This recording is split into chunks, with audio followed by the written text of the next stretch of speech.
All right, 27-14, the 49ers take down the Tampa Bay Buccaneers. They were favored by, 13 and a half points in this game, and they win by 13. So it was a commanding win for the 49ers, and yet another dominant performance from Brock Purdy, who should absolutely be an MVP frontrunner right now in the National Football League. Brock Purdy delivered a perfect quarterback rating.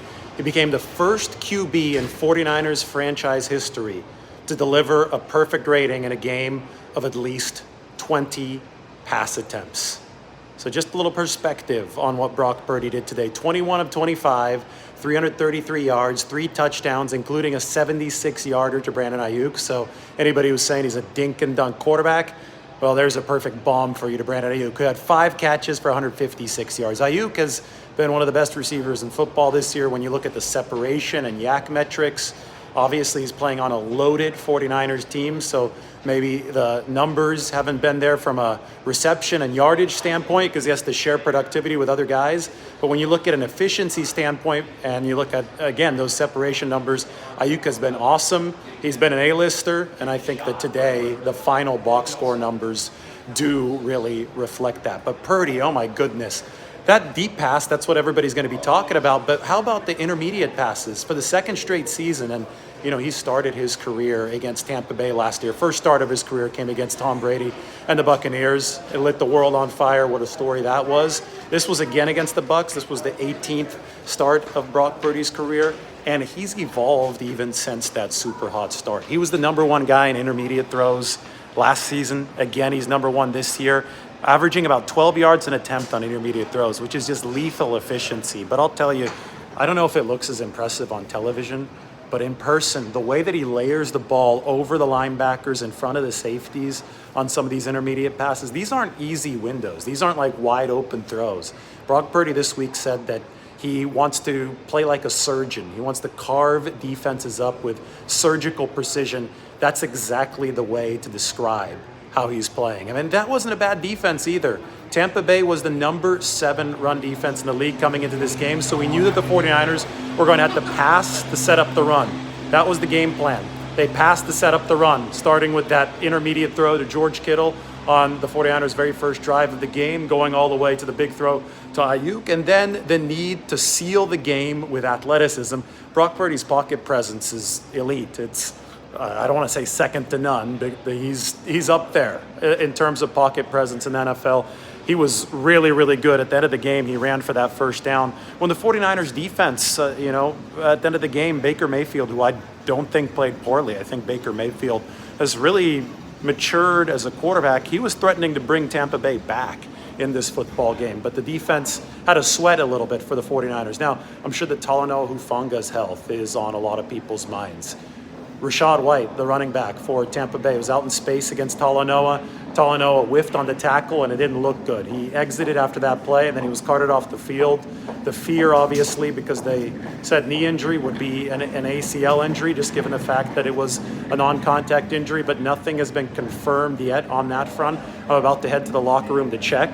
Jair Brown, the 49ers' third-round pick out of Penn State, the safety, rookie, came in for Talanoa Hufanga, and the first thing that Tampa Bay did was challenge him downfield, and they picked on him. They scored a touchdown very quickly after a big gain, challenging Jair Brown downfield. But in a storybook kind of fashion, Jair Brown turned around and delivered for the 49ers a little bit later on. First, he knocked the football out of Cade Otton's hands at the tight end with a textbook hit in the end zone, so Jair Brown grew up really quickly in front of our eyes. And then on the very next play, Baker Mayfield threw to the end zone. I think the ball hit off of Dre Greenlaw's helmet, and Jair Brown notched an interception. So back-to-back plays, the rookie who was thrust into a situation with a ton of pressure stepped up to give himself a storybook ending in his first real NFL action.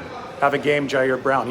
That interception, by the way, the 49ers had lost Charvarius Ward the play before. We'll find out what the status with Charvarius Ward and his injury is, but there was some friendly fire there. He did a great job covering Mike Evans in the end zone, but there was some friendly fire when Tashawn Gibson crossed over and hit Charvarius Ward. So that was third down. On fourth down, the 49ers were down 2 starting defensive backs. because Talanoa Hufanga was already hurt and Charvarius Ward was hurt. So down 2 starting defensive backs. The corners were Ambry Thomas, Diomedor Lenore, and then Isaiah Oliver had to come back in to play nickelback. And at the snap, it looked like Isaiah Oliver was going to be matched up against the great Mike Evans, who was heating up in this game. But you got to give Steve Wilks credit. People criticize Steve Wilks, but he also deserves credit when he makes a good call. And he said, I'm not going to leave Isaiah Oliver in coverage against Mike Evans. I'm going to send Isaiah Oliver on a blitz. And I think that was the smart call since the 49ers were down 2 starting DBs. That blitz heated up Baker Mayfield, made him throw the ball a little bit sooner than he otherwise would have thrown the ball. And Jair Brown is actually the player who picked up Mike Evans and helped deliver the pass breakup. It might have been close to pass interference there at the end, but on 4th down, you're generally going to get the benefit of the doubt if you're the defense from the officials, and that's exactly what happened. End of the day, 49ers defense gave up only 14 points. That's going to be a winning effort almost all the time. I think Baker Mayfield was good today. Like I said, heady play from Baker Mayfield. This was a good offensive line and pass protection in front of him, but the 49ers, what they needed to do is make sure that they stopped the run. They did stop the run. Tampa Bay wasn't able to run entering this game from a north-south standpoint. They got a few gadget plays in today, but they weren't able to run in the standard sense, and that allowed the 49ers to keep most of the plays in front of them in the kill zone, right? If you can stop the run, then you have a platform as a defense because the offense doesn't have the platform and you're playing downhill. And they played downhill, and you have to give Baker Mayfield credit for not making a lot of mistakes in this football game and being able to keep Tampa Bay hanging around. But ultimately, the 49ers got them. Fred Warner, I thought, was flying around the football today. And then the final drive of the game, Nick Bosa sacked Baker Mayfield, and then 2 plays later, Chase Young sacked Baker Mayfield. So those were the 2 sacks heard all the way back in Columbus, Ohio, the Ohio State revenge sacks.